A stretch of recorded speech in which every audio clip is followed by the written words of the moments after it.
Hello दोस्तों, क्या हाल चाल है आपके। दोस्तों आज हम बात करेंगे एयर कंडीशनर के बारे में। तो दोस्तों जैसा कि आप सब जानते ही हैं, ग्लोबल वार्मिंग के कारण धरती का तापमान काफ़ी ज़्यादा बढ़ गया है। गर्मी बहुत ज़्यादा पड़ने लगी है पहले के मुकाबले। तो आजकल हर कोई अपने घर में एयर कंडीशनर चाहता है, चाहे वो मिडिल क्लास फैमिली हो या लोअर मिडिल क्लास फैमिली। हर किसी को आजकल एयर कंडीशनर चाहिए होता है। लेकिन दोस्तों जब हम एक एयर कंडीशनर परचेस करना चाहते हैं तो हमारे सामने बहुत सारे सवाल रहते हैं कि हम कौन सा एयर कंडीशनर परचेस करें। विंडो एयर कंडीशनर परचेस करें या स्प्लिट एयर कंडीशनर परचेस करें, इन्वर्टर करें या नॉन इन्वर्टर। तो इसी तरह के बहुत सारे सवाल हमारे दिमाग में चलते रहते हैं कि हमें कौन सा एयर कंडीशनर लगाना है, हमें किस साइज़ का लगाना है, 1 टन लगाना है या 1.5 टन लगाना है, स्प्लिट लगाना है या विंडो लगाना है। तो हम लोगों से पूछते हैं, एक्सपर्ट से पूछते हैं, सब अपनी अपनी राय आपको दे देते हैं। सबकी राय अलग अलग होती है, तो इसी कश्मकश में हमारा कन्फ्यूजन क्लियर नहीं हो पाता है और हम बहुत ज़्यादा कंफ्यूज हो जाते हैं और इसी कंफ्यूजन में हम गलत डिसीजन ले लेते हैं और गलत एयर कंडीशनर परचेस कर लेते हैं। तो दोस्तों इसीलिए मैंने वीडियो बनाया है। तो दोस्तों अगर आप ये वीडियो लास्ट तक देखेंगे तो मेरा मानना है आप भी एयर कंडीशनर परचेस करने में एकदम एक्सपर्ट बन जाएंगे। तो चलिए दोस्तों शुरू करते हैं आज का ये वीडियो। सबसे पहले आप नीचे दिए गए रेड बटन को दबाकर चैनल को सब्सक्राइब कीजिए और नोटिफिकेशन के लिए बेल आइकन को प्रेस कीजिए ताकि आपको आने वाली वीडियोस की अपडेट्स मिल सके।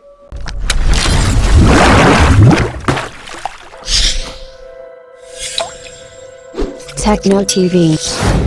तो दोस्तों सबसे पहला पॉइंट ये है कि हमें कौन सा एयर कंडीशनर परचेस करना चाहिए। हमें स्प्लिट एयर कंडीशनर परचेस करना चाहिए या विंडो एयर कंडीशनर परचेस करना चाहिए। तो दोस्तों इस टेबल की मदद से हम ये जानने की कोशिश करेंगे कि हमें स्प्लिट एयर कंडीशनर परचेस करना चाहिए या विंडो एयर कंडीशनर। तो दोस्तों पहला पॉइंट है प्राइस का। तो हम सबसे पहले बात करेंगे कि इन दोनों में कौन सा हमें ज़्यादा सस्ता या महंगा पड़ेगा। तो देखिए प्राइस के बारे में अगर हम बात करें तो विंडो एसी सस्ते आते हैं और स्प्लिट एसी महंगे आते हैं। मतलब अगर विंडो एसी 20,000 का आता है तो स्प्लिट एसी लगभग 30,000 का आता है। तो ये वाला पॉइंट जो है विंडो एसी के पास चले जाता है। दोस्तों दूसरा पॉइंट है मेंटेनेंस, यानी कि इन दोनों में से किसका मेंटेनेंस कम है। अगर हम एक बार परचेस कर लेते हैं तो खर्चा किस में कम आता है बाद में, सर्विस में या फिर कैसे भी। तो देखिए विंडो एसी में मेंटेनेंस कम आता है। इसको इंस्टॉल करते हैं जब इसको लगाने के लिए जो पाइप की ज़रूरत नहीं होती है तो वो पाइप का खर्चा बच जाता है। स्प्लिट एसी अगर आप लगाएंगे तो उसमें आपको अलग से पाइप देना होता है, उसका खर्चा लगता है। स्प्लिट एसी की सर्विस भी महंगी होती है, विंडो एसी की सर्विस भी महंगी होती है। लेकिन विंडो एसी की सर्विस आप खुद घर में कर सकते हैं, इसमें ज़्यादा कुछ होता नहीं है। आप उसको सिर्फ वॉश कर दीजिए शैम्पू से या फिर आप कॉलिन वगैरह से या फिर हार्पिक वगैरह से भी इसको क्लीन कर सकते हैं। तो इसका मेंटेनेंस काफ़ी लो होता है, आपको सिर्फ एक विंडो चाहिए होती है इसको लगाने के लिए। तो मेंटेनेंस के मामले में भी विंडो एसी के पास ये प्लस पॉइंट है स्प्लिट एसी के मुकाबले। तो दोस्तों तीसरा पॉइंट आता है परफॉर्मेंस। तो दोस्तों ये सबसे ज़्यादा इंपॉर्टेंट पॉइंट है किसी भी चीज़ के लिए, क्योंकि अगर हम किसी चीज़ के लिए पैसा खर्च कर रहे हैं अगर उसकी परफॉर्मेंस ही अच्छी नहीं है तो हमारा पैसा यूजलेस है। तो देखिए स्प्लिट एसी की परफॉर्मेंस ज़्यादा अच्छी होती है विंडो एसी के मुकाबले। इसकी कूलिंग कैपेसिटी ज़्यादा होती है, फास्ट कूलिंग होता है और बिल्कुल नॉइस फ्री होता है। स्प्लिट एसी विंडो एसी थोड़ा सा नॉइसी होता है, थोड़ा आवाज़ ज़्यादा करता है और स्प्लिट एसी की नॉइस बिल्कुल कम होती है, साइलेंटली वर्क करता है। तो परफॉर्मेंस के मुकाबले में स्प्लिट एसी बेटर है विंडो एसी के मुकाबले। तो दोस्तों चौथा पॉइंट है पावर कंजप्शन का, यानी कि कौन सा एसी ज़्यादा बिजली खाता है और कौन सा एसी कम बिजली खाता है, यानी कि आपका बिजली का बिल अगर किस में ज़्यादा आएगा और किस में कम आएगा। तो दोस्तों चाहे आप कोई भी स्टार वाला एसी लें, स्टार तो दोनों में ही आते हैं 1 to 5 स्टार, लेकिन विंडो एसी का पावर कंजप्शन काफ़ी कम होता है स्प्लिट एसी के मुकाबले, क्योंकि स्प्लिट एसी में 2 यूनिट होती हैं, दोनों में अलग अलग पावर जाता है। तो स्प्लिट एसी का कंजप्शन ज़्यादा होता है विंडो एसी के मुकाबले, विंडो एसी का पावर कंजप्शन काफ़ी कम होता है। तो ये वाला पॉइंट भी विंडो एसी के पास चला जाता है। तो दोस्तों पांचवा पॉइंट है लाइफ। मतलब अगर हम पैसा खर्च कर रहे हैं तो हम ये भी देखते हैं कौन सा ज़्यादा दिनों तक हमारे पास चलेगा, किसकी लाइफ ज़्यादा होती है। तो देखिए दोस्तों स्प्लिट एसी की लाइफ विंडो एसी के मुकाबले काफ़ी ज़्यादा होती है। अगर आप बहुत ज़्यादा रफली यूज़ करते हैं किसी भी एयर कंडीशनर को तो विंडो एसी की लाइफ ज़्यादा से ज़्यादा 5 से 7 साल होती है। कंपनी जो है 5 साल की वारंटी देती है दोनों ही एसी की, स्प्लिट हो चाहे विंडो हो। तो आपका अगर बहुत ज़्यादा यूजेस आप करते हैं 24 आवर्स या 20 आवर्स आप दिन में चलाते हैं तो विंडो एसी ज़्यादा से ज़्यादा आपका 7 साल या 8 साल चलेगा। और दूसरी तरफ वहीं स्प्लिट एसी का अगर आप बहुत ज़्यादा यूजेस करते हैं तो भी यार आपका 10 से 15 साल चल जाता है। और अगर आप बिल्कुल कम यूज़ करते हैं तो वो एक अलग डिपेंड करता है। मतलब लाइफ जो है वो पूरी तरह से डिपेंड करती है आपके यूजेस पे, लेकिन फिर भी विंडो एसी की लाइफ स्प्लिट एसी के मुकाबले कम होती है, स्प्लिट एसी की लाइफ ज़्यादा होती है। तो ये वाला पॉइंट हम स्प्लिट एसी को देंगे। और दोस्तों आखिरी पॉइंट है वैल्यू फॉर मनी, यानी कि हम अगर खर्चा कर रहे हैं तो हमारे पैसे का पूरा हमें रिफंड मिलेगा या नहीं मिलेगा। तो वैसे तो आप देखिए प्राइस के मुकाबले, मेंटेनेंस के मुकाबले, पावर कंजप्शन के मुकाबले विंडो एसी को हमने पॉइंट दिया है, लेकिन दोस्तों परफॉर्मेंस के मुकाबले और लाइफ के मुकाबले अगर हम देखेंगे तो ये वाला पॉइंट मुझे स्प्लिट एयर कंडीशन को ही देना पड़ेगा, क्योंकि परफॉर्मेंस और लाइफ बहुत ज़्यादा मैटर करती है किसी भी चीज़ के लिए अगर हम पैसा खर्च कर रहे हैं तो दोस्तों ये वाला पॉइंट मैं स्प्लिट एसी को देता हूँ। तो दोस्तों इस वाली टेबल से आप समझ गए होंगे, आपका ये डाउट बिल्कुल क्लियर हो गया होगा कि आपको विंडो एसी लेना है या स्प्लिट एसी लेना है। हाँ, विंडो और स्प्लिट एसी में अगर आपको विंडो एसी लगाना है तो आपको एक उसके लिए विंडो होना बहुत ज़रूरी है। स्प्लिट एसी के लिए कोई विंडो की जरूरत नहीं होती है, और कई रूम्स ऐसे भी होते हैं जहाँ विंडो नहीं होती है, तो वहाँ पर विंडो स्प्लिट का ऑप्शन ही बिल्कुल खत्म हो जाता है। वहाँ पर फिर आपको स्प्लिट एसी ही लगाना होगा जिस रूम में आपकी विंडो नहीं है, और अगर विंडो है भी तो उसके बाहर ज़्यादा कम से कम विंडो के बाहर 4 फीट का गैप होना चाहिए खाली, ताकि उसको वेंटिलेशन मिल सके विंडो को। दोस्तों हमारा ये वाला पॉइंट बिल्कुल क्लियर हो गया है कि हमें विंडो एसी लगाना है या स्प्लिट एसी लगाना है। तो दोस्तों अगली टेबल में हम बात करेंगे ब्रांड की। तो दोस्तों अगर हमें नया एसी लेना होता है तो हमें कौन से ब्रांड का एसी लेना चाहिए, हम इसके बारे में रिसर्च करते हैं। तो देखिए मार्केट में इतने सारे ब्रांड्स हो रखे हैं तो हम कंफ्यूज हो जाते हैं हमें कौन सा ब्रांड लेना चाहिए। एक्सपर्ट से भी अगर हम पूछते हैं तो सबकी अलग अलग राय होती है कि आप ये ब्रांड लीजिए या कोई दूसरा ब्रांड आपको सजेस्ट किया जाता है। तो फाइनली हम कंफ्यूज हो जाते हैं कौन सा ब्रांड लें, क्योंकि मार्केट में कुछ ब्रांड्स होते हैं जो काफी महंगे हैं, कुछ ब्रांड्स काफी सस्ते हैं, कुछ पॉपुलर ब्रांड है, कुछ ब्रांड ऐसे हैं जो पॉपुलर नहीं होते हैं। इन सब के बीच हमें डिसीजन लेना काफी मुश्किल हो जाता है कि हमें कौन सा ब्रांड ले लेना चाहिए। तो हमें आज इसी पे बात करेंगे। दोस्तों सबसे पहले हम इस बारे में बात करेंगे कि एक ब्रांड जो काफी महंगा है और एक ब्रांड जो काफी सस्ता है। तो ज्यादा करके लोगों को यही लगता है कि जो सस्ते ब्रांड के एसी होते हैं वो खराब होते हैं, लेकिन दोस्तों ऐसा नहीं है कि जो ब्रांड सस्ते एसी बनाता है उसके एसी में कोई फॉल्ट है या वो एसी खराब है। लेकिन इसका रीजन क्या है सस्ते और महंगे होने का, वो हम डिस्कस करेंगे थोड़ा सा। तो देखिए दोस्तों, जो महंगे ब्रांड वाले एसी होते हैं उसका रीजन ये होता है कि उनका कट ऑफ ज्यादा होता है। कट ऑफ से मतलब दोस्तों ये होता है जहाँ पर बहुत ज्यादा गर्मी होती है, 55 से 60 डिग्री जहाँ टेम्परेचर रहता है वहां पर ज्यादा कट ऑफ वाले एसी लगाए जाते हैं, और जहां पर कम गर्मी होती है वहां पर कम कट ऑफ वाले एसी लगाए जाते हैं। मान लीजिए अगर आप ऐसे शहर में रहते हैं जहाँ पर बहुत कम गर्मी पड़ती है, तो अगर आप वहां पे हेवी ड्यूटी का महंगे ब्रांड का एसी लगाएंगे तो उसका इतना फायदा नहीं है। लेकिन अगर आप एक ऐसे शहर में रहते हैं जहाँ बहुत ज्यादा गर्मी पड़ती है, तो अगर आप वहाँ पे सस्ता एसी लगाएंगे तो उसका कट ऑफ 40 डिग्री से 45 डिग्री तक होता है। तो अगर आपके यहाँ पे 50 डिग्री टेम्परेचर जाएगा तो वहां पर वर्क नहीं करेगा।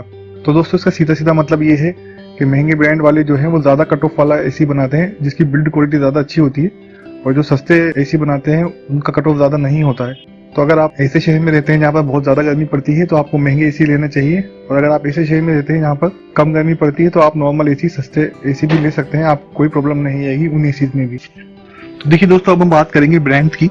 तो दोस्तों हमने यहाँ पे 3 कैटेगरी डिफाइन की है। अपर कैटेगरी है, मीडियम कैटेगरी है और लोअर कैटेगरी है। हर कैटेगरी में हमने 3-3 एसी रखे हैं।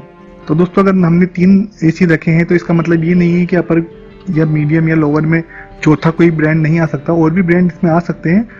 ऑफकोर्स इसमें और भी ब्रांड हैं, तो हम इसमें ज्यादा एसी भी रख सकते थे, लेकिन हमारी टेबल में इतनी जगह नहीं है कि इसमें ज्यादा एसी आ सके, और अगर हम इसमें ज्यादा एसी ऐड भी कर देते 3 से ज्यादा तो ये वीडियो काफी ज्यादा लंबा हो जाता। तो जो टॉप के ब्रांड्स हैं हमने उन्हीं को चुना है, और ये समझाने के लिए पर्पज से बनाई है हमने। तो चलिए देखते हैं दोस्तों। तो दोस्तों अपर कैटेगरी में जो नंबर 1 पे हमने रखा है दुनिया का सबसे बेस्ट ब्रांड है ओ जनरल। तो दोस्तों इसका कट ऑफ 55 डिग्री से 60 डिग्री तक होता है, और अगर हम इसके 1.5 टन की एसी की बात करें तो इसकी कीमत 45,000 से 55,000 तक जाती है। इसकी बिल्ड क्वालिटी बहुत शानदार है दोस्तों। जहां पर ज्यादा गर्मी पड़ती है 90% वहां पर इसी ब्रांड के एसी यूज किए जाते हैं, चाहे फिर वो गल्फ कंट्रीज हो या फिर अफ्रीकन कंट्रीज हो या फिर इंडिया में भी जहां पर बहुत ज्यादा गर्मी पड़ती है वहां पर इस ही ब्रांड के एसी लगाए जाते हैं। ये सबसे प्रीमियम क्वालिटी के एसी बनाता है दोस्तों। एक बार अगर आप इस ब्रांड का एसी लगा देंगे तो आपको वापस देखने की जरूरत नहीं पड़ती है। तो दोस्तों अपर कैटेगरी में नंबर 2 पे हम देखें तो हमने इसमें रखा है मित्सुबिशी हेवी इंडस्ट्री लिमिटेड को। तो दोस्तों मित्सुबिशी में भी 2 ब्रांड आते हैं, एक मित्सुबिशी इलेक्ट्रिकल्स आता है, लेकिन हम बात कर रहे हैं मित्सुबिशी हेवी इंडस्ट्री लिमिटेड की। तो दोस्तों ये भी प्रीमियम क्वालिटी है, इसको 2nd नंबर पे रखा है ओरिजिनल के बाद। इसकी बिल्ड क्वालिटी भी शानदार है, काफी अच्छा कट ऑफ होता है, 50 से 55 डिग्री का कट ऑफ होता है इसका भी, और इसके 1.5 टन की एसी की कीमत लगभग 45,000 से 50,000 तक जाती है। दोस्तों हमने नंबर 3 पे रखा है हिताची को। हिताची भी एक जापानी ब्रांड है, बहुत अच्छा ब्रांड है, काफी अच्छे एसी बनाता है, सालों साल इसके एसी चलते हैं, और इसके 1.5 टन की एसी की कीमत 35,000 से 40,000 तक जाती है। अब बात करेंगे दोस्तों हम मीडियम कैटेगरी की। तो दोस्तों मीडियम कैटेगरी में नंबर 1 पे हमने डाइकन को रखा है। काफी फेमस ब्रांड है, बहुत मिडिल क्लास फैमिली के लिए बहुत बढ़िया ब्रांड है ये। अगर आप देखेंगे तो ज्यादा करके 1.5 टन की एसी आपको डाइकन के ही मिलेंगे, तो ये बहुत बढ़िया क्वालिटी की एसी बनाता है दोस्तों। 1.5 टन की एसी की कीमत 30,000 से 35,000 तक जाती है दोस्तों। मीडियम कैटेगरी में हम 2nd नंबर पर अगर बात करें तो हमने पैनासोनिक को रखा है। दोस्तों पैनासोनिक भी बहुत पुराना और बहुत अच्छा ब्रांड है एयर कंडीशन बनाने में। अगर आप मिडिल क्लास फैमिली के हिसाब से देख रहे हैं, एक मीडियम रेंज कैसी, तो आप पैनासोनिक भी जा सकते हैं। दोस्तों मीडियम कैटेगरी में नंबर 3 पर हमने वोल्टास को रखा है। ये एक इंडियन ब्रांड है, टाटा का प्रोडक्ट है, काफी अच्छी एसी बनाता है। इसका हॉट एंड कोल्ड एसी भी काफी फेमस है, तो आप इसके साथ जा सकते हैं। इसके 1.5 टन की एसी की कीमत 28,000 से 35,000 तक जाती है। अब बात करेंगे दोस्तों हम लोअर कैटेगरी की, तो लोअर कैटेगरी में नंबर 1 पे हमने गोदरेज को रखा है। दोस्तों गोदरेज एक इंडियन ब्रांड है, जैसे कि आप सभी जानते होंगे। तो दोस्तों पिछले कुछ सालों में गोदरेज ने काफी अच्छे एयर कंडीशन बनाए हैं और इसका काफी ज्यादा नाम हो गया है एयर कंडीशन बनाने में, और इसके एसी काफी सस्ते भी आते हैं। अगर आप देखेंगे तो इसके 1.5 टन की एसी की कीमत लगभग 26,000 से 35,000 के बीच में आपको उसको बढ़िया एयर कंडीशन 1.5 टन का आपको मिल जाएगा। तो अगर आप इसका एसी लगाना चाहते हैं तो बिल्कुल लगाइए दोस्तों, सालों साल इसके एसी चलते हैं, कहीं कोई प्रॉब्लम नहीं आती है। मार्केट में कुछ लोग गलतफहमी फैला देते हैं कि सस्ते एसी लेंगे तो वर्क नहीं करते हैं, ऐसा है, लेकिन मैं आपको अपने एक्सपीरियंस से बता रहा हूँ कि गोदरेज के एसी बहुत बढ़िया आते हैं। अगर आप यूज करके देखेंगे तो आपको बिल्कुल निराशा नहीं होगी। तो दोस्तों लोअर कैटेगरी में हम दूसरे नंबर पे बात करेंगे तो हमने सैमसंग को रखा है। तो दोस्तों सैमसंग आप सभी जानते हैं वर्ल्ड फेमस ब्रांड है, लेकिन एसी बनाने में सैमसंग का इतना नाम नहीं है दोस्तों, क्योंकि सैमसंग का जो कंप्रेसर होता है वो हिताची ही बनाता है, और ज्यादा करके एक ब्रांड्स के जो कंप्रेसर होते हैं वो हिताची ही बनाता है। लेकिन दोस्तों फिर भी सैमसंग को हमने इसलिए रखा है क्योंकि काफी ज्यादा फेमस ब्रांड है और ये मार्केट में काफी ज्यादा चलते हैं। और दोस्तों इसके 1.5 टन की एसी की कीमत लगभग 28,000 से 35,000 के बीच में आती है। तो अगर आप सस्ता एसी ढूंढ रहे हैं तो आप सैमसंग के साथ भी जा सकते हैं, आपको कोई दिक्कत नहीं आएगी। और दोस्तों लोअर कैटेगरी में हमने नंबर 3 पे एलजी को रखा है। ये भी एक वर्ल्ड फेमस ब्रांड है, जैसे कि सैमसंग है उसी तरह से ये भी काफी फेमस ब्रांड है। दोस्तों जो सैमसंग की कंडीशन है सेम एलजी की कंडीशन है। इसके एसी भी मार्केट में बहुत ज्यादा चलते हैं, लेकिन ये एसी बनाने में एलजी का इतना नाम नहीं है, लेकिन फिर भी अगर आपको एलजी का एसी लेना है तो आप ले सकते हैं। इसके 1.5 टन की एसी की कीमत 28,000 से 35,000 के बीच में आती है, और इसका कंप्रेसर भी हिताची ही बनाता है। तो दोस्तों हमने आपको ब्रांड के बारे में बता दिया है, तो अब आप समझ गए होंगे कि आपको कौन सा ब्रांड लेना चाहिए। दोस्तों अगर आप अपर कैटेगरी के ब्रांड के साथ जाएंगे तो आपकी शहर में बहुत ज्यादा गर्मी होनी चाहिए, और अगर मीडियम में तो आपकी यहाँ पर मीडियम कैटेगरी की गर्मी होगी शहर में, तो आप मीडियम कैटेगरी पे जा सकते हैं। और लोअर कैटेगरी में जहाँ पर सबसे कम गर्मी पड़ती है, आपको सिर्फ एयर प्यूरिफाइंग के लिए या फिर आपको सिर्फ कंफर्टेबल के लिए एसी चाहिए, तो आप तीसरी कैटेगरी के एसी के साथ भी जा सकते हैं। और दोस्तों इसमें एक और कंडीशन डिपेंड करती है, अगर आपका जो फ्लैट या आपका जो रूम है वो चारों तरफ से खुला है और उस पर धूप ज़्यादा पड़ती है, तो भी आपको महंगा ब्रांड ही लगाना चाहिए। वहाँ पर भी दोस्तों आपका सस्ते ब्रांड काम नहीं करेंगे कई बार।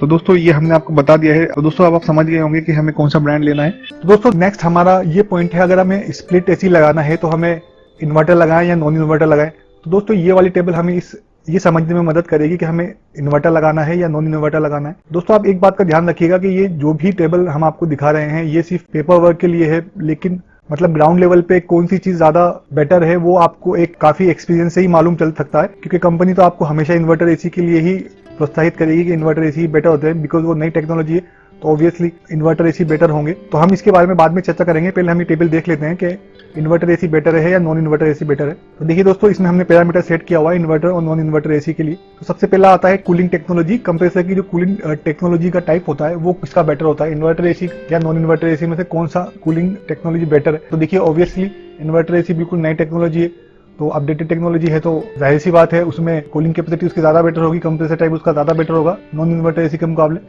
तो ये वाला पॉइंट हम इन्वर्टर एसी को देंगे। सेकंड पॉइंट है हमारा प्राइस का। तो देखिए इन्वर्टर एसी थोड़ा महंगा आता है, नॉन इन्वर्टर एसी थोड़े सस्ते आते हैं, बिकॉज इन्वर्टर एसी में एक अलग से इन्वर्टर मोटर दी हुई होती है, एक एक्स्ट्रा पार्ट दिया हुआ होता है, तो इसीलिए उसका खर्चा बढ़ जाता है। तो जो 2,000 से 4,000 तक इन्वर्टर एसी महंगे आते हैं नॉन इन्वर्टर एसी से, तो ये वाला पॉइंट नॉन इन्वर्टर एसी के पास जाएगा। तीसरा पॉइंट आता है कूलिंग स्पीड। तो दोस्तों देखिए ये वाला पॉइंट इन्वर्टर एसी के पास जाएगा, क्योंकि जो इन्वर्टर एसी होता है उसकी मोटर नॉन स्टॉप चलती है और वो बिल्कुल अपने रूम टेम्परेचर के हिसाब से अपने आप को ढाल लेती है उसकी कंप्रेसर को, तो ये बिल्कुल फास्टर रूम को कूल कर देती है। और वहीं दूसरी तरफ नॉन इन्वर्टर एसी का जो कंप्रेसर होता है वो अपने हिसाब से ही वर्क करता है, अपने हिसाब से जो टाइम उसको लगता है वही टाइम लेता है। तो ये वाला पॉइंट हम इन्वर्टर एसी को देंगे। दोस्तों हमारा जो अगला पॉइंट है वो है नॉइस का, यानी कि कौन सा एसी ज्यादा आवाज करता है, आपको डिस्टर्बेंस किस में ज्यादा रहेगी। तो देखिए इन्वर्टर एसी की मोटर बिल्कुल साइलेंट होती है, इन्वर्टर मोटर, और दूसरी तरफ नॉन इन्वर्टर एसी अपना वही कंप्रेसर वर्क करता है, ऑन होता है ऑफ होता है, आवाज करता है। इन्वर्टर एसी की मोटर रूम टेम्परेचर के हिसाब से लो और हाई होती है, वो बिल्कुल कांस्टेंट चलती रहती है, ऑन ऑफ नहीं होती है, वो हमेशा ऑन ही रहती है, बस अपने आप को लो कर लेती है। रूम टेम्परेचर अगर कम हो जाता है तो अपने आप को लो कर लेती है, और रूम टेम्परेचर अगर बढ़ जाता है तो अपने आप को वो हाई कर लेती है। तो नॉइस वाला पॉइंट जो है इन्वर्टर एसी के पास जाएगा। तो दोस्तों हमारा नेक्स्ट पॉइंट है कंप्रेसर लाइफ। तो देखिए दोस्तों कंपनी जो है, चाहे वो स्प्लिट एसी हो, चाहे विंडो एसी हो, चाहे इन्वर्टर हो, चाहे नॉन इन्वर्टर हो, कंप्रेसर की 5 साल की वारंटी होती है, इसका मतलब ये नहीं कि 5 साल बाद कंप्रेसर खराब हो जाता है। कंप्रेसर तो उसके बाद भी चलते रहता है। लेकिन इन्वर्टर एसी न्यू टेक्नोलॉजी है और नॉन इन्वर्टर एसी पुरानी टेक्नोलॉजी है, तो इसमें ऑब्वियसली कंप्रेसर पे भार थोड़ा कम पड़ता है, तो इसलिए इसकी लाइफ ज़्यादा होती है। तो कंप्रेसर की लाइफ के मुकाबले में इन्वर्टर एसी बेटर है, तो ये वाला पॉइंट इन्वर्टर एसी को जाएगा। एंड दोस्तों हमारा अगला पॉइंट है एनर्जी कंजप्शन। तो देखिए दोस्तों, जिस तरह से स्प्लिट और विंडो में विंडो एसी कम बिजली खाता है, ऐसे ही इन्वर्टर और नॉन इन्वर्टर एसी में अगर हम कंपेयर करें तो इन्वर्टर एसी कम बिजली खाता है, तो ये वाला पॉइंट भी इन्वर्टर एसी को ही जाएगा। तो दोस्तों हमारा नेक्स्ट पॉइंट है स्टेबलाइजर। दोस्तों स्टेबलाइजर एक अलग से स्टेबलाइजर दिया होता है जो 1200 से लेकर 2000 तक का आता है।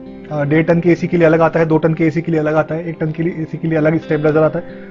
तो अगर आप इन्वर्टर एसी लगाते हैं तो आपको अलग से स्टेबलाइजर लगाने की कोई जरूरत नहीं है, और अगर नॉन इन्वर्टर एसी लगाएंगे तो आपको बिल्कुल स्टेबलाइजर लगाना होगा, क्योंकि जब भी पावर कट होता है और जब पावर लोड के आता है तो कंप्रेसर पे बहुत ज़्यादा दबाव पड़ता है, इस वजह से कंप्रेसर की लाइफ कम हो जाती है। तो स्टेबलाइजर आपको नॉन इन्वर्टर एसी में स्टेबलाइजर चाहिए होगा, जबकि आपको इन्वर्टर एसी में स्टेबलाइजर की कोई ज़रूरत नहीं है।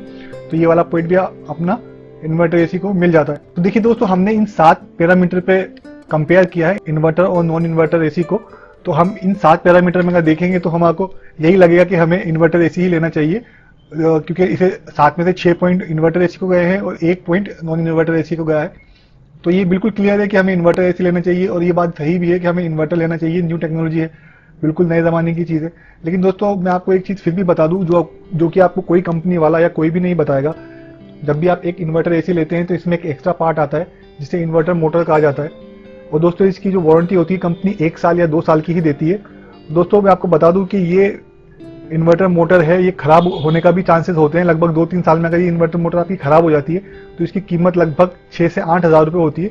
तो ये आपको खर्चा अलग से लगाना पड़ सकता है बाद में। तो बिल्कुल आप इस चीज़ का ध्यान रखिएगा कि अगर आप इन्वर्टर एसी ले रहे हैं तो ये खर्चा आपका आ सकता है भविष्य में। वहीं दूसरी तरफ अगर आप नॉन इन्वर्टर एसी लेंगे तो ये आपको खर्चा नहीं आएगा, क्योंकि इसमें इन्वर्टर मोटर होती नहीं है, तो आपको इन्वर्टर मोटर खराब होने का तो सवाल ही नहीं होता। तो दोस्तों अगर आपको पैसे की कोई कमी नहीं है, आपको फाइनेंशियली कोई प्रॉब्लम नहीं है, तो आप बिल्कुल इन्वर्टर एसी पे जाइए, best of the best AC पे जाइए, कोई प्रॉब्लम नहीं है। और अगर आपको थोड़ा सा फाइनेंशियली आप चाहते हैं कि हमें कम बजट में बढ़िया चीज़ मिल जाए, हम भविष्य के लिए भी हमारा मेंटेनेंस बना रहे, तो आप नॉन इन्वर्टर एसी भी ले सकते हैं, कोई प्रॉब्लम नहीं है। नॉन इन्वर्टर एसी भी अच्छे ही होते हैं, ऐसा कुछ नहीं है कि नॉन इन्वर्टर एसी है तो उसमें ये प्रॉब्लम है। Non inverter AC inverter AC में जो भी डिफरेंसेस है वो मैंने आपको इस टेबल में क्लियर कर दिए हैं। तो दोस्तों इस वाली स्लाइड में हम बात करेंगे कि हमें किस साइज का कितने टन का एसी लेना चाहिए। तो दोस्तों ये पूरी तरह से आपके रूम के साइज के अकॉर्डिंग होता है कि आपको कितने टन का एसी लेना है। तो नॉर्मली लोग 1.5 टन का एसी ले लेते हैं। तो आइए हम देखते हैं कि हमें कितने टन का एसी अपने रूम में लगाना चाहिए। तो देखिए दोस्तों, अगर आपका रूम छोटा है, मतलब आपका रूम 120 स्क्वायर फीट तक का है, दोस्तों यहाँ पर स्क्वायर फीट दिया हुआ है, अगर आपको इसको गज में कन्वर्ट करना है तो आप इसको 9 से भाग दे दीजिए तो वो आपके रूम का गज निकल आएगा। तो दोस्तों देखिए, अगर आपका रूम थोड़ा छोटा है, 120 स्क्वायर फीट तक का है, तो आप इसमें 1.2 टन तक का एसी लगा सकते हैं। और अगर आप 1 टन का एसी लगाना चाहें तो वो भी इसमें चल जाएगा, और अगर 1.5 टन का लगाएंगे तो वो भी चल जाएगा। लेकिन अकॉर्डिंग टू साइज आपके 1.2 टन का एसी सफिशिएंट रहेगा 120 स्क्वायर फीट के रूम के लिए। नॉर्मली दोस्तों 1 टन या 1.2 टन का जो एसी है छोटे रूम में काम आता है, जैसे कि स्टडी रूम हुआ, या फिर हमारा बेडरूम हुआ, या फिर छोटे बेडरूम हुए, या फिर हमारा किचन हुआ, वहां पर इस तरह के छोटे एसी लगाए जाते हैं। 1 टन या 1.2 टन तक के एसी ये छोटे रूम्स के लिए होते हैं। दोस्तों अगर आपके रूम का साइज 121 स्क्वायर फीट से लेके 179 स्क्वायर फीट तक का है, तो आप अपने रूम में 1.2 टन से लेके 1.7 टन तक का एसी लगा सकते हैं। और अगर आप यहाँ पर 1.5 टन का एसी भी लगाएंगे तो बिल्कुल परफेक्ट रहेगा, और 2 टन का लगाएंगे तो भी कोई प्रॉब्लम नहीं आपको आएगी। तो 1.5 टन या फिर 2 टन का आप इसमें लगा सकते हैं, यहाँ पर कोई इशू नहीं है। नॉर्मली हमारे बेडरूम्स के लिए होता है ये साइज, 1.5 टन हमारे बेडरूम्स के लिए होता है। दोस्तों ये साइज आप समझ गए होंगे। अगर आपका रूम का साइज 120 स्क्वायर फीट से लेके 180 स्क्वायर फीट तक है, तो आप इसमें 1.2 टन से लेकर 1.7 टन तक का एसी लगा सकते हैं। और अगर आप चाहे तो इसमें आप 1.5 टन का एसी भी लगा सकते हैं। नॉर्मली ये बिगर थोड़ा सा बड़ा बेडरूम होता है, या तो बेडरूम या थोड़ा बड़ा बेडरूम, तो यहाँ पर ये बिल्कुल आपका एसी काम करेगा, कोई प्रॉब्लम नहीं आएगी।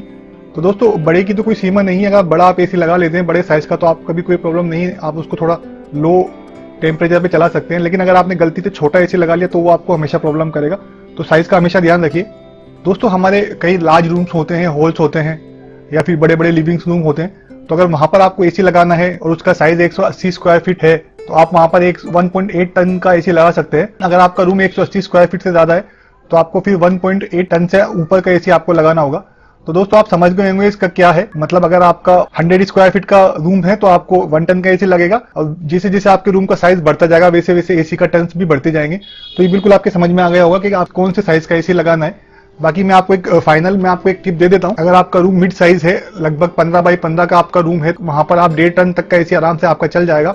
और 15 बाई 15 से बड़ा अगर आपका रूम है तो आपको फिर 2 टन का एसी वहां पर लगाना होगा। नॉर्मली हम देखते हैं हम या तो 1.5 टन का लगाते हैं या 2 टन का एसी लगाते हैं। तो ये फाइनल मैंने आपको टिप दिया। तो दोस्तों ये वाला आपका पॉइंट बिल्कुल क्लियर हो गया होगा कि हमें किस साइज का एसी अपने रूम में लगाना चाहिए। तो दोस्तों हमारी अगली टेबल है हॉट एंड कोल्ड एसी के ऊपर।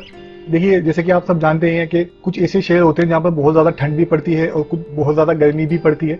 जैसे कि हमारे राजस्थान में जयपुर है, यहाँ पर सर्दियों के मौसम में बहुत ज्यादा ठंड पड़ती है और गर्मियों के मौसम में बहुत ज्यादा गर्मी पड़ती है। हो सकता है आपके शहर में या तो गर्मी ज्यादा पड़ती हो या फिर सर्दी ज्यादा पड़ती हो या फिर दोनों भी, आपके यहाँ मौसम बिल्कुल एक जैसा रहता हो।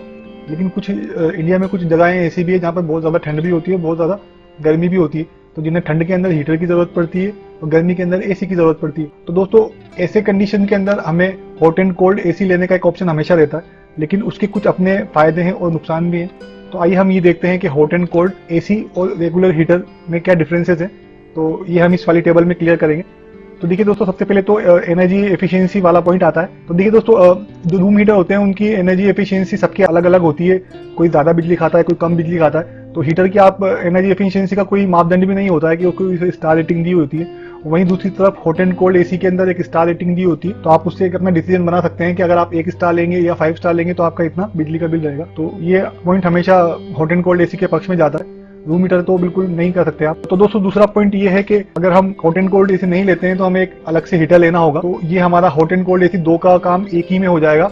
वहीं दूसरी तरफ अगर आप हीटर भी लेंगे और हॉट एंड कोल्ड एसी भी लेंगे तो हीटर का ऑलरेडी काफी ज्यादा बिजली का बिल आता है, वो बहुत ज्यादा एनर्जी कंजप्शन उसमें होता है। तो ये आपका अलग से खर्चा रहेगा। वहीं दूसरी तरफ आपका हॉट एंड कोल्ड अगर इन्वर्टर एसी है तो आपका इतना बिजली नहीं उसमें लगता है, नॉर्मल ही इसमें बिजली का बिल लगता है। और दोस्तों तीसरा पॉइंट है एयर फिल्टर। हम सब जानते ही हैं कि जो हीटर जो सर्दियों में जो हम चलाते हैं, रूम को गर्म रखने के लिए जो हीटर चलाते हैं उसमें कोई एयर फिल्टर नहीं होता। और वहीं दूसरी तरफ अगर आप हॉट एंड कोल्ड एसी लेंगे तो उसमें बिल्कुल एयर फिल्टर लगे होते हैं। आपके पास जो भी हवा आएगी बिल्कुल प्योरीफाई होकर आएगी, बिल्कुल क्लीन एयर आपको मिलेगी। अगर घर में बच्चे हैं या बुजुर्ग हैं तो उनकी हेल्थ के लिए भी काफी अच्छा रहेगा। जैसे दिल्ली जैसे शहर में एयर पोल्यूशन बहुत ज्यादा है, मुंबई जैसे शहर में बहुत ज्यादा एयर पोल्यूशन है। तो उन शहरों के लिए अगर आप हीटर लगाएंगे तो और भी ज्यादा पोल्यूशन हो जाता है। तो ऐसे में हॉट एंड कोल्ड एसी एक बेटर ऑप्शन है। तो दोस्तों नेक्स्ट पॉइंट है थर्मोस्टेट। थर्मोस्टेट का मतलब है दोस्तों अगर आप एक हीटर लगाते हैं अपने रूम में तो आप उसको बहुत महंगे मॉडल्स में ये सुविधा दी होती है कि आप रूम का टेम्परेचर देख सकते हैं कि वो कितना ज्यादा गर्म हुआ है रूम, तो आप उसको कंट्रोल कर सकते हैं। बाकी नॉर्मल जो लोकल हीटर आते हैं उसमें आप रूम का टेम्परेचर कंट्रोल नहीं कर पाएंगे क्योंकि उसमें कोई थर्मोस्टेट नहीं होता। वहीं दूसरी तरफ हॉट एंड कोल्ड एसी के अंदर थर्मोस्टेट लगा होता है कि एक लिमिट तक जाकर आपका रूम का टेम्परेचर इससे ज्यादा नहीं बढ़ेगा। मीन्स अगर आपका रूम का इसको 30 पे अगर आप सेट कर देते हैं तो आपका रूम का टेम्परेचर 30 से ऊपर कभी भी नहीं जाएगा, वो ऑटोमेटिक वहां से कट ऑफ हो जाएगा 30 के प्लस जाते ही, या 30 या 25 जो भी आप उसमें थर्मोस्टेट में सेट करते हैं। वहीं दूसरी तरफ हीटर के अंदर ये सुविधा नहीं होती है। अगर आपने उसे एक बार ऑन कर दिया और आप सो गए तो सुबह तक आपका रूम बिल्कुल आग की तरह एक आग का गोला बन जाता है आपका कमरा। और अगर आपको ये सुविधा चाहिए तो आपके लिए फिर अगर आपको थर्मोस्टेट की सुविधा हीटर में चाहिए तो आपको बहुत महंगा प्रीमियम मॉडल परचेस करना होता है। तो इतने में तो आपका हॉट एंड कोल्ड एसी आ जाएगा। तो ये ऑप्शन भी आपके एसी के पक्ष में रहेगा हमेशा। तो दोस्तों हमारा अगला पॉइंट है ईज ऑफ यूज, मतलब कौन सा इस्तेमाल करने में ज्यादा आसान है। तो दोस्तों हम एसी तो हम पूरा साल यूज कर सकते हैं, तो हमें एसी पता है हम किस तरह से एसी यूज करते हैं। उसके साथ रिमोट दिया होता है और आप जैसे चाहें उसको कंट्रोल कर सकते हैं, ऑपरेट कर सकते हैं। बहुत ईजी होता है एसी को इस्तेमाल करना। वहीं दूसरी तरफ हीटर को इस्तेमाल करना काफी मुश्किल भरा हो सकता है और ये काफी ज्यादा बड़ा भी होता है। अगर आपका ऑक्सीजन हो गया है तो आपको इसको रखने के लिए बहुत ज्यादा जगह चाहिए होती है इसको स्टोर करने के लिए, तो ये आपकी एक्स्ट्रा जगह लग जाती है। वहीं अगर आप एसी लगाते हैं हॉट एंड कोल्ड वाला तो आपको एक ही जगह में आपका सर्दी का और गर्मियों का दोनों का काम हो जाता है। तो ये वाला पॉइंट भी आपको हॉट एंड कोल्ड एसी की तरफ ही लेके जाते हैं। तो देखिए दोस्तों हमारा ये वाला पॉइंट भी हमने क्लियर कर दिया है कि हॉट एंड कोल्ड एसी हमारे लिए अच्छा रहेगा या नहीं रहेगा। तो अगर आपके शहर में भी ज्यादा गर्मी या ज्यादा ठंड पड़ती है तो बिल्कुल आप हॉट एंड कोल्ड एसी लगा सकते हैं। और अगर आपके शहर में सिर्फ गर्मी ज्यादा पड़ती है, ठंड इतनी ज्यादा नहीं पड़ती है, तो आप हॉट एंड कोल्ड एसी वाला ऑप्शन छोड़ दीजिए। लेकिन अगर आप ठंड के अंदर हीटर यूज करते हैं तो बिल्कुल आप हॉट एंड कोल्ड एसी की तरफ जा सकते हैं। तो दोस्तों इस टेबल में हम एनर्जी स्टार रेटिंग्स के बारे में बात करेंगे। अब देखते हैं 3 स्टार एसीज होते हैं, 4 स्टार्स होते हैं, 5 स्टार एसीज भी होते हैं और इनकी कीमत अलग अलग होती है। और कंपनी क्लेम करती है कि आप जितने ज़्यादा स्टार का एसी लेंगे आपको उतना ज़्यादा बेनिफिट्स होगा। लेकिन दोस्तों आम आदमी को ये नहीं पता चलता है कि इसमें कितना बेनिफिट्स होगा। तो ये टेबल हमने इसी बारे में बनाया है कि आप समझ सके कि आप कौन सा एसी लेंगे तो आपका बिजली का खर्च कितना आएगा, आपका बिजली का बिल कितना आएगा। तो दोस्तों देखिए यहाँ पर हम बात करेंगे सालाना बिजली के बिल की, यानी कि एक साल में आपका एसी कितने की बिजली खा जाता है। 3 स्टार एसी और 4 स्टार एसी में क्या डिफरेंस आएगा। तो दोस्तों अगर आपके पास एक 3 स्टार 1.5 टन का एसी है और आप इसको दिन में 16 घंटे चलाते हैं तो दोस्तों सालाना इसकी 1600 पावर यूनिट खर्च होती है, जिनका 6 रुपये यूनिट के हिसाब से खर्च आता है 6410 रुपये। तो दोस्तों ये हम 3 स्टार एसी की बात कर रहे हैं, तो एक साल में 3 स्टार एसी का बिजली का खर्चा आता है 6410 रुपये। और इसी की कंपेयर में अगर हम एक 1.5 टन का 4 स्टार एसी लेते हैं जिसकी आईएसआर रेटिंग 4.1 होती है, तो दोस्तों सालाना इसकी 981 पावर यूनिट्स खर्च होती है, जिसका खर्चा होता है 5891 रुपये। तो दोस्तों 519 रुपये का आपको यहाँ पे फायदा होगा 3 स्टार एसी के मुकाबले, और ये एक 8% की सेविंग हो जाएगी आपकी 3 स्टार एसी के मुकाबले।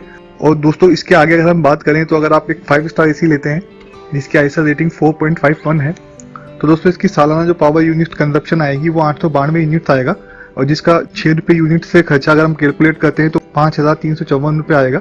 तो दोस्तों 3 स्टार एसी के मुकाबले 1056 रुपये आपका सालाना कम खर्च होगा, और ये बचत आपकी 16% पे जाएगी। तो दोस्तों अगर हम 5 स्टार एसी में और भी हायर रेटिंग वाला एसी लेते हैं जिसकी आईएसआर रेटिंग 5.2 है, तो अगर आप इसको दिन में 16 घंटे चलाते हैं 1.5 टन के एसी को, तो यहाँ पर आपकी सालाना 744 यूनिट खर्च होगी, जिसका खर्चा 4464 रुपये आएगा। और दोस्तों 3 स्टार एसी के मुकाबले ये 1946 रुपये आपके कम खर्च होंगे, और ये 30% तक की बचत आपको करके देगा सालाना। तो दोस्तों हम आगे बात करेंगे नॉन इन्वर्टर एसी और इन्वर्टर एसी की स्टार रेटिंग में क्या डिफरेंसेस होते हैं। इससे पहले हमने जो टेबल देखा था उसमें हमने बात की थी नॉन इन्वर्टर एसी की, अब हम बात करेंगे इन्वर्टर एसीज की, इनमें कितना डिफरेंस आपको मिलेगा। तो देखिए दोस्तों जैसे कि हमने पिछले टेबल में देखा कि अगर आपके पास एक 3 स्टार नॉन इन्वर्टर एसी है तो इसका सालाना दोस्तों 1130 यूनिट खर्च होता है 1.5 टन के एसी पर, जिसका खर्चा 6780 रुपये आता है। तो दोस्तों अगर इसके मुकाबले आप एक 3 स्टार इन्वर्टर एसी लेते हैं तो दोस्तों इसका 1035 यूनिट्स पावर कंजप्शन आता है सालाना, और इसका जो खर्च आता है वो 6210 रुपये आता है। तो दोस्तों यानी कि एक 3 स्टार नॉन इन्वर्टर एसी और एक 3 स्टार इन्वर्टर एसी में आपको 570 रुपये कम खर्च होंगे, यानी कि इन्वर्टर एसी में आप 570 रुपये बचा पाएंगे सालाना। इसी तरह से दोस्तों अगर हम एक 4 स्टार इन्वर्टर एसी लेते हैं तो इसका सालाना 980 यूनिट खर्च होता है, जिसका खर्चा 5880 रुपये होता है, और आपको यहाँ पर 900 रुपये की बचत हो जाएगी एक नॉन इन्वर्टर एसी के मुकाबले।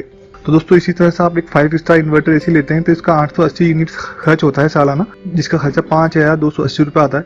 तो यहाँ पर 1500 रुपये की बचत कर सकते हैं एक 3 स्टार नॉन इन्वर्टर एसी के मुकाबले। तो दोस्तों जितने ज़्यादा स्टार उतनी ज़्यादा बचत आप बिल्कुल साफ साफ देख सकते हैं। तो दोस्तों इस टेबल से आप समझ गए होंगे कि आपको किस स्टार पे कितनी बचत होगी और आपका बिजली का बिल कितना आने वाला है। तो दोस्तों इस टेबल में हमने आपको एनर्जी स्टार रेटिंग का पूरा फंडा समझा दिया है। तो दोस्तों मैं आपको एक चीज़ और बताना चाह रहा था यहाँ पर कि अगर आपका यूजेज बहुत ज़्यादा है, मतलब आप दिन में 16 घंटे या 20 घंटे तक एसी यूज़ करते हैं, तो ही आपको एनर्जी स्टार रेटिंग का फ़ायदा मिल पाएगा, अदरवाइज आपको इतना ज़्यादा फ़ायदा नहीं मिल पाएगा। इसीलिए दोस्तों अगर आप देखेंगे इंडिया में तो जो सेल परसेंटेज है वो सबसे ज़्यादा 3 स्टार एसी का सेल रेटिंग सबसे हायर है। इसका मतलब सबसे ज़्यादा जो बिकने वाले एसी हैं वो 3 स्टार एसी इंडिया में सबसे ज़्यादा बिकते हैं, मतलब 70 to 80% 3 स्टार एसी बिकते हैं, और 4 स्टार और 5 स्टार एसी का रेशो काफ़ी कम है, क्योंकि पब्लिक इतना एसी इस्तेमाल नहीं करती है 20 घंटे या 15 घंटे। तो इस चीज़ का ज़रूर ध्यान रखिएगा कि अगर आपका यूजर ज़्यादा हो तो ही आप इसमें दिमाग लगाइएगा स्टार रेटिंग्स में, अदरवाइज इसका इतना ज़्यादा आपको बेनिफिट नहीं मिलेगा। अगर आप दिन में 5 घंटे या 10 घंटे एसी चलाते हैं तो आपको स्टार रेटिंग्स का ज़्यादा फायदा नहीं मिलेगा। आपको स्टार रेटिंग्स का ज़्यादा फायदा तभी मिलेगा तब आप दिन में 16 घंटे या 20 घंटे तक एसी चलाते हैं। तो दोस्तों अब आप समझ गए होंगे एनर्जी स्टार रेटिंग्स की क्या अहमियत होती है और इससे क्या क्या बेनिफिट्स आपको मिल सकते हैं। तो दोस्तों इस टेबल में हम ये देखेंगे कि कॉपर ग्रिल और एल्यूमिनियम ग्रिल में ज़्यादा बेटर क्या होता है और इनमें क्या क्या डिफरेंसेस होते हैं। तो देखिए दोस्तों कॉपर ग्रिल और एल्यूमिनियम में बेटर जो है वो कॉपर ही होता है। अब इनमें डिफरेंसेस क्या क्या हैं वो हम देख लेते हैं एक बार। जैसे सबसे पहला पॉइंट है कूलिंग स्पीड। तो दोस्तों कॉपर की कूलिंग स्पीड बहुत ज़्यादा होती है एल्यूमिनियम के मुकाबले, क्योंकि वो इतना जल्दी गर्म नहीं होता है, इसलिए उसकी कूलिंग स्पीड ज़्यादा होती है। और वहीं दूसरी तरफ एल्यूमिनियम जल्दी गर्म हो जाता है, इसलिए उसकी कूलिंग स्पीड थोड़ी कम होती है। तो दोस्तों दूसरा पॉइंट है कोहेशन रेसिस्टेंट, यानी कि बारिश के पानी से जो जंग लग जाता है वो ज़्यादा किस पे असर करता है। तो देखिए दोस्तों कॉपर पे बहुत स्लोली जंग लगता है, बारिश के पानी इफेक्ट बहुत स्लोली होता है और ये इसको आप इजीली क्लीन भी कर सकते हैं। वहीं दूसरी तरफ एल्यूमिनियम में तो बिल्कुल ख़राब ही हो जाता है, बहुत जल्दी ख़राब हो जाता है और आप इसको क्लीन भी नहीं कर सकते। तो दोस्तों तीसरा पॉइंट है ड्यूरेबिलिटी, यानी कि कौन ज़्यादा मजबूत होता है। तो दोस्तों ऑब्वियसली कॉपर ज़्यादा मजबूत होता है एल्यूमिनियम के मुकाबले, इसकी ड्यूरेबिलिटी ज़्यादा होती है कॉपर की। दोस्तों चौथा पॉइंट है रिपेयरेबल। तो दोस्तों कॉपर की जो ग्रिल होती है वो रिपेयरेबल होती है, इजीली रिपेयर भी आप इसको करवा सकते हैं। वहीं दूसरी तरफ एल्यूमिनियम की जो रिपेयरेबल नहीं होती है, आपको इसको रिप्लेस ही करवाना पड़ेगा। दोस्तों पांचवा पॉइंट है कॉस्टली। तो दोस्तों कॉपर हम सभी जानते हैं कि कॉपर तांबा जो होता है वो ज़्यादा महंगा आता है एल्यूमिनियम से। एल्यूमिनियम सस्ता होता है। तो पहले के जो एसी बना करते थे वो कॉपर से ही बना करते थे, लेकिन अब कॉस्ट कम करने के लिए एल्यूमिनियम लगाने लग गए हैं। एसी बनाने वाले दोस्तों अब प्राइस कम करने के लिए, कॉस्ट कम करने के लिए एल्यूमिनियम यूज़ करने लग गए हैं कॉपर के मुकाबले। तो इसीलिए एसी की कीमतें भी काफ़ी ज़्यादा गिर चुकी है। तो दोस्तों अगर आपको एल्यूमिनियम और कॉपर में से एक को चुनना है तो हमेशा आप कॉपर को ही चुनिएगा, बिकॉज कॉपर हमेशा एल्यूमिनियम से बेटर ही होता है। तो दोस्तों इस टेबल में हमने आपको क्लियर कर दिया है कि एल्यूमिनियम और कॉपर में क्या क्या डिफरेंसेस होते हैं। तो दोस्तों बहुत बहुत शुक्रिया आपका इतना लंबा वीडियो देखने के लिए। हम आशा करते हैं कि ये वीडियो देखने के बाद आप भी बिल्कुल एक्सपर्ट बन गए होंगे एसी परचेस करने के मामले में। अगर दोस्तों आपको अब भी कोई सवाल आपके दिमाग में है जो इस वीडियो में क्लियर नहीं हो पाया है तो आप हमें कमेंट करके बता सकते हैं, पूछ सकते हैं। और दोस्तों अगर वीडियो आपको पसंद आया तो प्लीज़ लाइक कीजिए, शेयर कीजिए और प्लीज़ चैनल को सब्सक्राइब जरूर कीजिएगा। मिलते हैं नेक्स्ट वीडियो में। Thank you so much, take care.